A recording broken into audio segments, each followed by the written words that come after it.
hacer una presentación de todas estas ofertas que hemos estado conversando con Maureen, que nos encantan las propuestas que está haciendo, y una de ellas es de que hagamos un espacio de Esfera S.A. y lo compartamos con todos ustedes. Me encanta la idea. Hoy la temática va a ser el arte y la arquitectura a través de la historia. Voy a compartirlo con mi socio Gerardo. Estamos aquí esta tarde, hasta un poquillo enredados, porque es la primera vez que estamos haciendo este programa. Entonces, nos llama la atención incluso hasta cómo comenzar a hacer la presentación. Pero bueno, hoy lo hemos estado conversando y creemos que sí, que les podemos dar una síntesis muy interesante, muy creativa, de cómo la historia desde el principio del tiempo en la arquitectura y el arte nos ha dado una influencia a lo que somos hoy y a lo que nosotros como empresa hemos querido expresar. Entonces, Gerardo, me gustaría que usted diera el primer comentario de esto que hemos estado revisando. Bueno, ¿cómo le va? Claro, a mí me encantan estos temas y siempre lo hemos compartido. Es un tema muy trascendente, muy de la época, pero sobre todo es poder establecer en la mente de la gente qué es en realidad la coparticipación entre las artes visuales y las artes arquitectónicas. Y hago esta aclaración porque la arquitectura es un arte.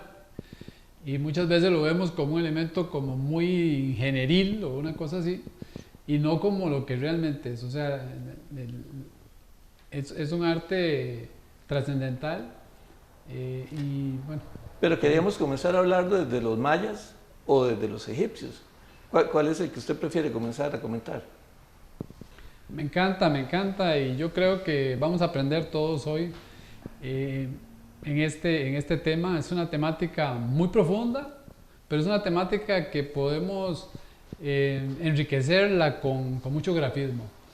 Sobre todo porque el arte a través de la historia, y estoy hablando desde Mesopotamia, que fue la primera civilización que existe, los egipcios, y así sucesivamente, nunca hay una separación entre lo que es la arquitectura y lo que son las artes visuales. Más bien un enriquecimiento increíble, como por ejemplo, si lo vamos a ver desde Mesopotamia, o una pirámide también que existieron, a veces vemos las pirámides solo egipcios, ¿verdad? Que hablábamos hoy en la mañana. Es decir, vamos a ver una pirámide, pero ¿qué pasa con esa pirámide? No, han existido a través de la historia. Pero a mí lo que más me gusta es la ornamentación, como lo que estábamos conversando de la ornamentación. Sí, me gusta. Que usted me dice que la ornamentación era una parte del desarrollo espiritual y religioso de cada una de esas épocas. Entonces no era solo un adorno, sino un complemento. Es lo que hablábamos. Por ejemplo, si vemos algo tan interesante como son las columnas. Podría haber sido una columna cualquiera, como estábamos diciendo, hay un poste ahí, ¿verdad? Pero no, iba más allá. Se hacía una columna que tuviera una forma humana, sosteniendo la columna, por ejemplo. O hacían una columna dórica, ¿verdad? Con ciertas características. Entonces, ¿cómo esa belleza ornamental, artística, se complementa a una obra de espacio, ¿verdad?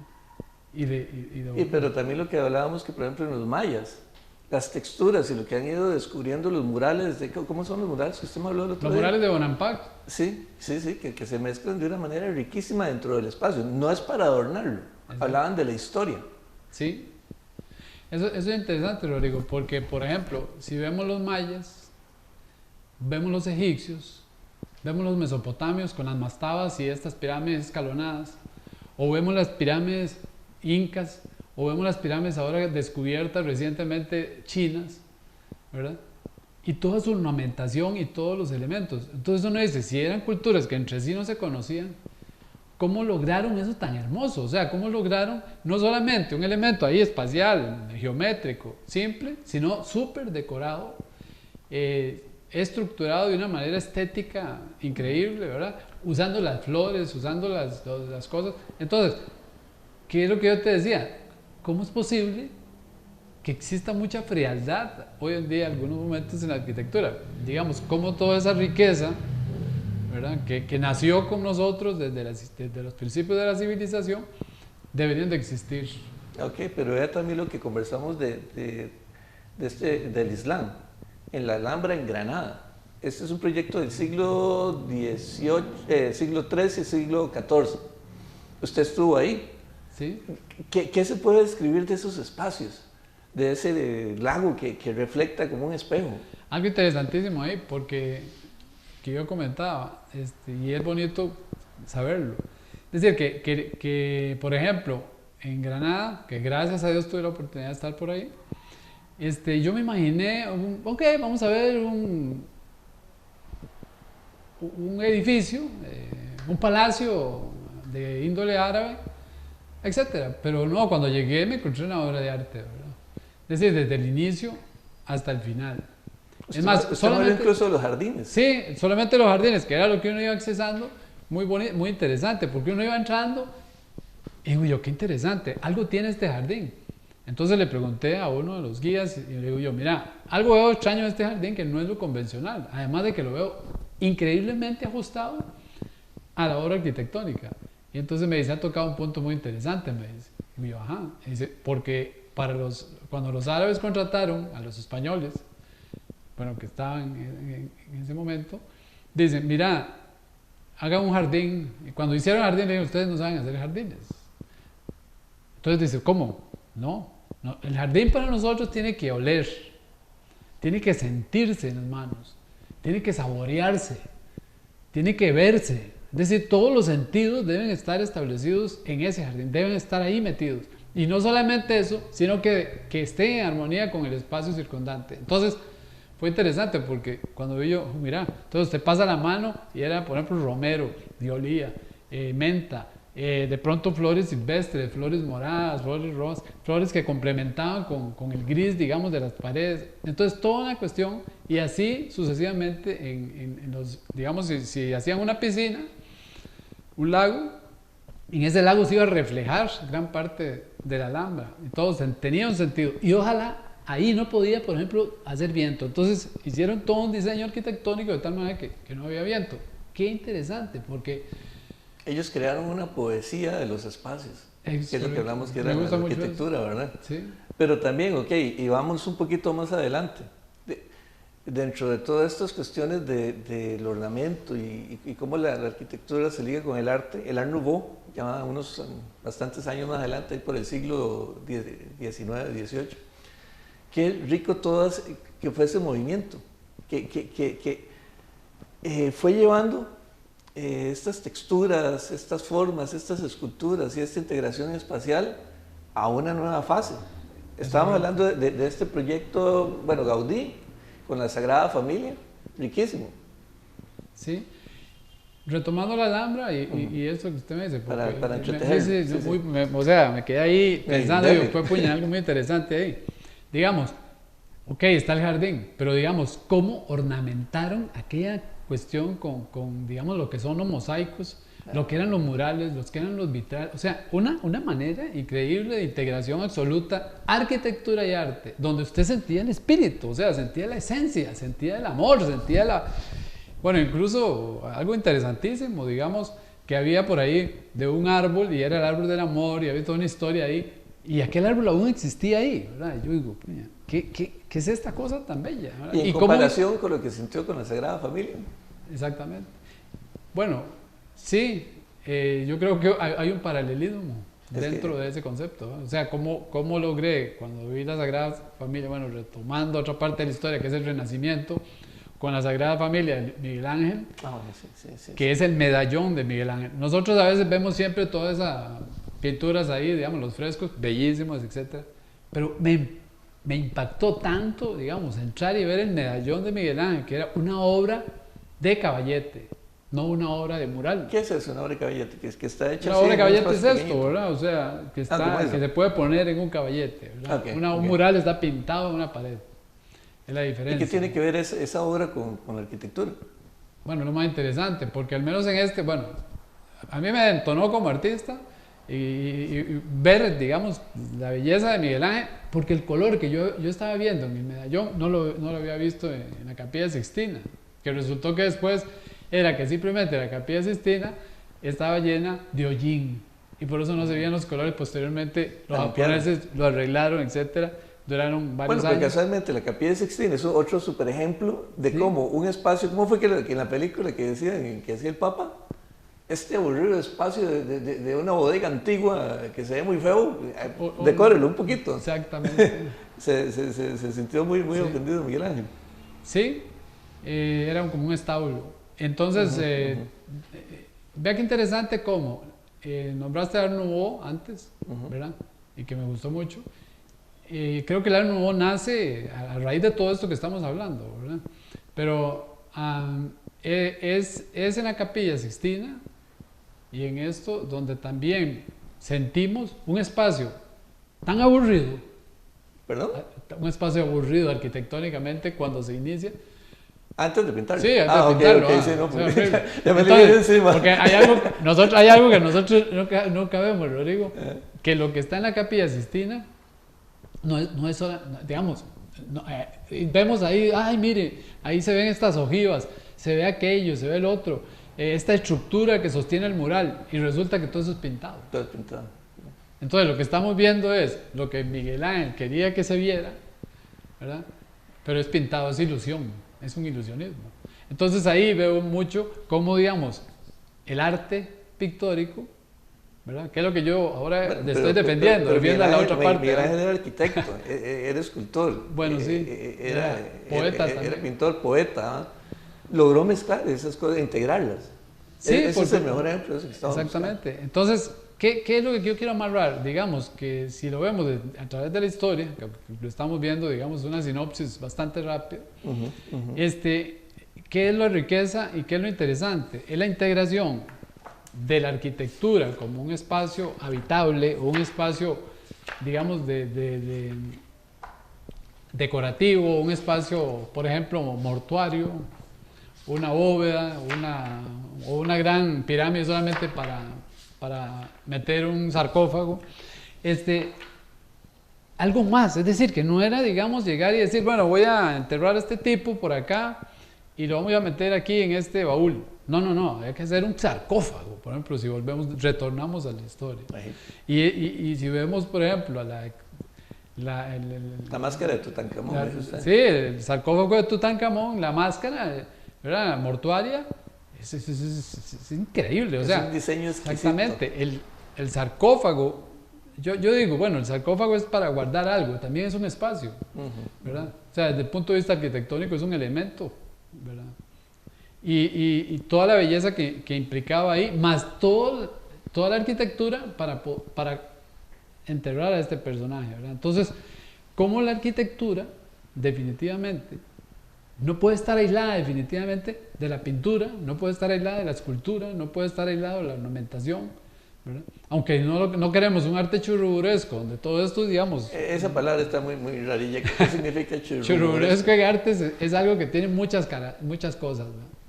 Es decir, que por ejemplo tiene, bueno, vamos a hacerle aquí unas flores, y vamos a hacerle aquí una escultura, y vamos a hacerle aquí esto, entonces se llena tanto que realmente se ve feo. Polillo. Bueno, sí, muy recargado. Pero entonces, ¿dónde está esa armonía? Es lo interesante que usted lo vea dentro como arquitecto. Es decir, ¿dónde está esa armonía en ese equilibrio, entre ese espacio, ¿verdad? Y todos los demás elementos que lo integren armoniosamente y en equilibrio, ¿verdad? Es decir, que no lo vemos de una manera... Bueno, ahí es donde entonces ya quiero, como para ir avanzando un poquito más, nombrar un poquito ya de la arquitectura moderna. Uno de los grandes maestros del siglo XX es el arquitecto Le Corbusier, francés. Significa el cuervo. Pero bueno, él aparte de arquitecto, usted me ha dicho que es un artista y creó el purismo. Uno de los ejemplos que a mí más me ha encantado de su arquitectura es la iglesia en Ronchamp, en Francia. Es para mí una escultura maravillosa de espacio, luz y forma. Pero ¿podría darnos un poquito de detalle del purismo y del concepto de Le Corbusier en medio de esta situación? Bueno, el purismo es un estilo que él creó, ¿verdad? Y ese estilo lo vamos a ver también en la arquitectura. Pero lo más interesante es cómo precisamente él, es uno de los pocos arquitectos del siglo más del siglo XX, que logra unificar la parte pictórica y la parte arquitectónica. Es decir, donde el purismo no solamente lo vamos a ver en la pintura, sino también en la arquitectura. Pero bueno, no ese no es el caso. Sino que el purismo lo que quiere decir es el mínimo de elementos en un espacio. ¿Verdad? Es que es el minimalismo. Entonces el minimalismo viene siendo un invento de hoy, pero realmente es una herencia. Es un concepto totalmente de Corbusier, ¿verdad? Es decir, porque él pinta incluso elementos muy simplistas, ¿verdad? Dentro de eso, o si vemos la fachada, por ejemplo, de esta iglesia, ¿verdad? Donde es un elemento que es más o menos es una barca, ¿verdad? Pero es un elemento inclinado, pum, pum, y muy simple. Entonces, ahí es donde yo veo, por ejemplo, un artista, pintor, arquitecto, cómo sí logra establecer ese puente interesante. Bueno, y es que esto fue lo que nosotros planteamos cuando quisimos formar Esfera. Seguir esa línea, no inventarla, porque estaríamos inventando el agua dulce. No. Pero entonces ahí fue cuando hablamos que uno de los primeros proyectos que hicimos fue en el 90, la casa de Hendrikus Petrus Fénix. Sí. Que ahora usted me explicaba de los detalles, las puertas, los ornamentos que hicieron, son obras de arte. Es lo que usted mismo me dice, que se creó cada uno. ¿Se acuerda? Estábamos ahí, nos invitó este señor, don Hendrikus, un gran filántropo que crió varios niños. 25 chiquitos de Costa Rica, que recogió. Pero cuando nos dijo el concepto, nosotros quedamos plasmados. Digo, ¿qué es esto? ¿Verdad? Y dice, no, lo que quiero es que ustedes integren el arte y la arquitectura. Y los conseguí a ustedes porque he visto que andan en ese rol. Y él compró un montón de esculturas y compró esculturas murales de ¿cómo se llama? Celedón era. Néstor Celedón. Todo, hasta la esposa le compró, ¿se acuerda? Que una escultura de la esposa que dijo, yo quiero comprarle a la esposa. Don Néstor Celedón, digo, yo cómo lo voy a vender a esta escultura si es mi esposa, y también la compró. La llevó. Sí, me compro a su esposa. Y se llevó casi toda la colección de Néstor, que después donó al Museo de Arte Costarricense. Pero bueno, el asunto es, acordándonos de eso, ¿cómo nos dijo? Integren esto, y nos puso un reto fuerte, que ese reto lo tenemos hasta hoy en día como una gran enseñanza y un aprendizaje para nuestros clientes. Quiero que ustedes integren el arte colonial americano, suramericano, y con su madre, España. Entonces fue un estudio, ¿se acuerda? De todas las artes arquitectónicas y artes visuales de esas épocas. Y fue interesante ver Santa Fe en Estados Unidos, México, ver la arquitectura mexicana, ver la arquitectura guatemalteca, la arquitectura salvadoreña, la costarricense, ¿verdad? La arquitectura suramericana, la arquitectura de islas. Entonces, ¿cómo fuimos tomando una serie de elementos para ornamentar y para lograr el objetivo que él quería? Bueno, incluso cada puerta, ¿se acuerda? Cada puerta había que hacerla, o sea, milimétricamente de lo que él buscaba. No, y ese proyecto para mí fue conflictivo, porque yo como arquitecto me enseñaron a buscar la arquitectura moderna. Y él quería una arquitectura con tejas. Sí. Y tuve que aprender a hacer tejas, porque hasta nos mandaba a fabricar las tejas con las recetas de los españoles, y tuvimos que leerlas y aplicarlas y pararnos encima de la teja, que al final la especificación técnica de una teja, para que aguante y pase la calidad, es que un hombre medianamente gordo, de estatura mediana, se pare en la teja y no se quiebre. Esa era la especificación técnica. No, y recuerda que casi todas se quebraban, ¿verdad?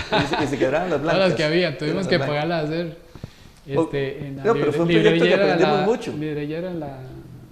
Ladrillera, la Uruca. En Esparza o algo así era también. Pero bueno, lo más interesante fue que, ¿se acuerda que esas grandes columnas con todos sus capiteles, ¿verdad? Un capitel de 1,5 metros, sí. Como una columna de, ¿cuánto eran esas columnas? Como de 50 por 50 en cedro. 50 en cedro amargo. Y eran 50 columnas. Increíble. Entonces, sí, y las puertas eran esculturas. Cada puerta fue una escultura. Él dijo, yo quiero que cada puerta sea un ornamento escultural. Y eso fue un reto interesantísimo. E incluso curatorial, porque tuvimos que hacer una curaduría de todas las obras que él tenía para ver dónde las ponían y de qué manera las poníamos, ¿verdad? Ok, pero en ese proyecto aprendimos mucho y que nos ha llevado a lo que hemos hecho y logrado ahora. Yo creo que ahora sí es momento de hablar del proyecto de la Casa Portuguesa, porque es una casa de diseño moderno en donde se pidió que trabajáramos la luz, la forma en función de cuadros, y él quiso que usted le diera la curaduría de cuadros suyos de colección ubicados en los puntos diseñados para la casa. Sí. Incluso creamos zonas para colgarlos especialmente que no se notaran. Nichos, el nicho. Y se hizo el nicho al final, en donde al final usted sugirió que hiciéramos en ese nicho, cuando estaba lista la casa, el punto o el contrapunto álgido, o el punto álgido de la casa, que era un cuadro de la familia, que usted creó en base a eso, pero me gustaría que hablara de ese cuadro porque fue sensacional. Sí, pero bueno, él nos puso también un reto interesante que ya veníamos formando. Yo creo que lo más interesante es cómo unificamos eso, porque muchos se preguntan, pero ¿cómo es eso de unir arquitectura y unir arte? O sea, es extraño. No es extraño. Estamos hablando que desde las cuevas de Altamira, si vamos más bien a la prehistoria, se da, ¿verdad?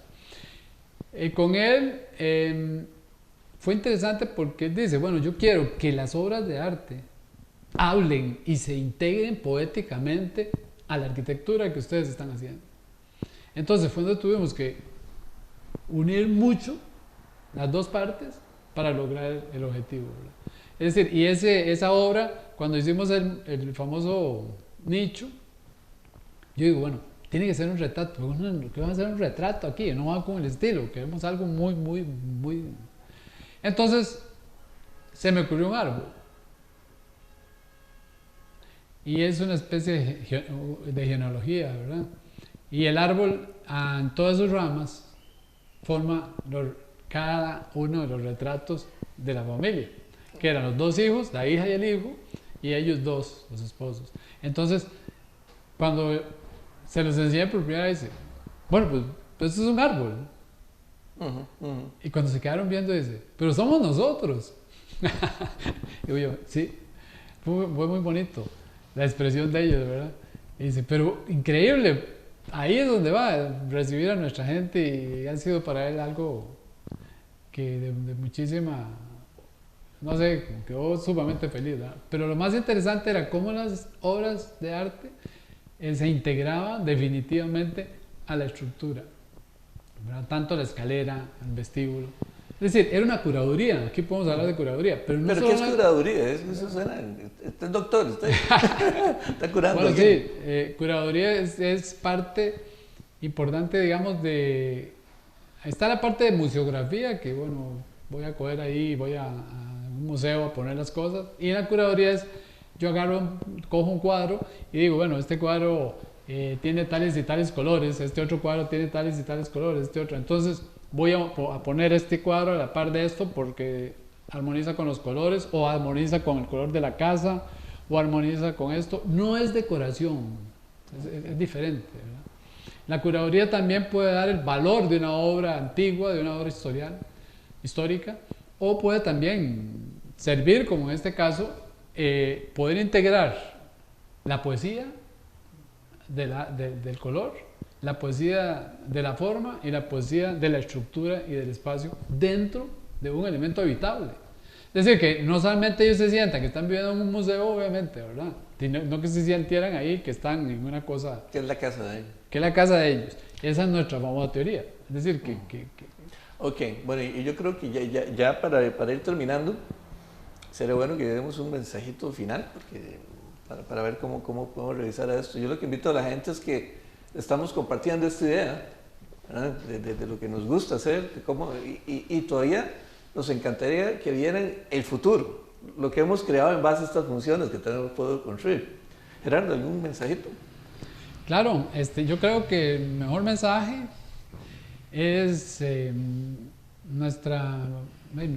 me siento sumamente satisfecho. A mí me encanta hablar, y cuando es este tema. No, de hecho, así es como diseñamos, hablando, exactamente, esta es nuestra forma. Pero el mensaje más interesante es que las casas no sean casas frías, sino que sean casas hechas y diseñadas a uno mismo, porque digamos, ella es un hábitat. Entonces, si es un hábitat, usted va a habitarlas ahí. Es decir, que yo como como arquitecto, Rodrigo como arquitecto o como pintores, vamos a decir, no, esto es lo que ustedes necesitan y van a vivir aquí. O sea, no. Yo creo que el mensaje más interesante es que todo arquitecto debe adaptarse también a la forma, al espacio que usted quiere, ¿verdad?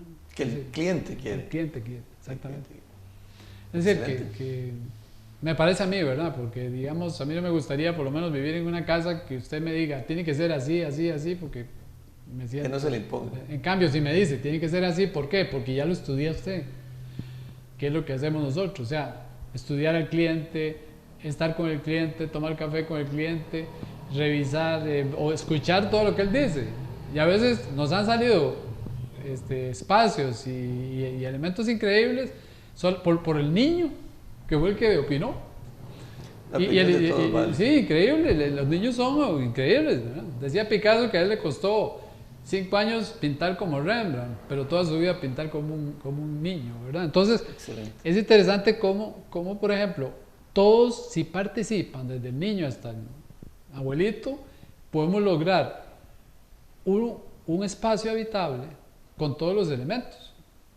Ok, no vamos a hacer la pirámide de Egipto, bueno, ni vamos a, pero como toda esta historia nos enriquece, y qué malo sería, Rodrigo, que nosotros con toda, como ha sido la historia del arte y la arquitectura, y tan bonita, y que la olvidemos, ¿verdad? Como dicen, estaríamos condenados a repetir cosas los que errores. No deben ser, ¿verdad? Bueno, Gerardo, muchas gracias, y amigos, esperamos que hayan disfrutado de esta medio confusa conversación. Yo lo he disfrutado bastante y entonces espero que podamos compartir en un futuro. Entonces nos despedimos en este momento. Saludos amigos y gracias. Muchas gracias por escucharnos.